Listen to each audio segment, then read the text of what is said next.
Another aspect of our schools and our culture of athletics and extracurricular activities, Mr. Bertosh. First of all, will they happen?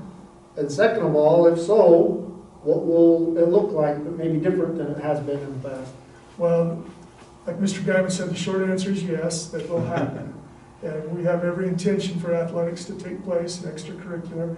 We may need to have, let's say for a choir or something like that that has a high respiratory droplet output, we may have to have some accommodations as far as how we set our students up in the choir room or in the choir practice, but we have every intention of moving forward. That's a very significant part in the students' academic experience in school. I can tell you that our coaches have been instructed, they monitor the students, but coming back to, like we mentioned earlier, if we can assist the parents' help in monitoring their students as well. A big challenge that we're going to have from the student-athlete end is to be honest enough with the coach to say, Coach, I'm not feeling well. I'm experiencing some symptoms, and that student-athlete not feeling like, well, that coach is going to hold that against me for playing time. And we just want you to know that that's not the case. Our first and foremost priority is to keep you safe, keep all of the student-athletes safe, keep our coaches safe. And so our coaches are going to work with you. And so if your student needs to stay home from school because they don't feel well, we want you to stay home from practice as well because you don't feel well.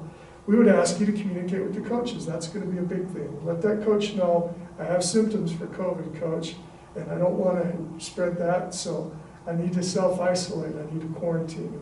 And then, if the coach has some things they want you to work on independent while you're home, please do so. But parents, we will need your help. Athletes, we're going to need your help. We're going to need your honesty. And be straight up with your coaches and communicate whether you are or whether you aren't feeling well. The other thing is, if we do have an athlete that tests positive, we're going to need to quarantine that athlete, and then we're going to need to closely monitor those that are right there with them. I don't see us shutting down a program for 1 or 2 cases. If we got in a situation where we have multiple cases, then we would have to consult with our health department and take counsel from them and probably have to follow their guidance. But we're going to do everything we can to keep your kids safe. The coaches are really good at cleaning and sanitizing their water equipment, and they're going to have to be extra vigilant of that this year. They're going to have to make sure they're on a regular schedule of sanitizing water bottles. Probably to help us with that even more, we'd ask the student-athlete to make sure they bring their own water bottle, and rather than we have anything that's being shared community-wise. As things change and as other guidelines come out, we'll have to make the adjustments. But we most definitely want athletics to take place. We want these kids to have that experience. It's vital to what they're doing. It's an extension of the classroom.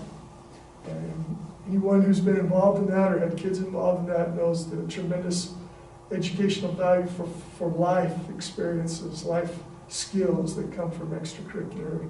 And so, yes, we'll have those. Very good.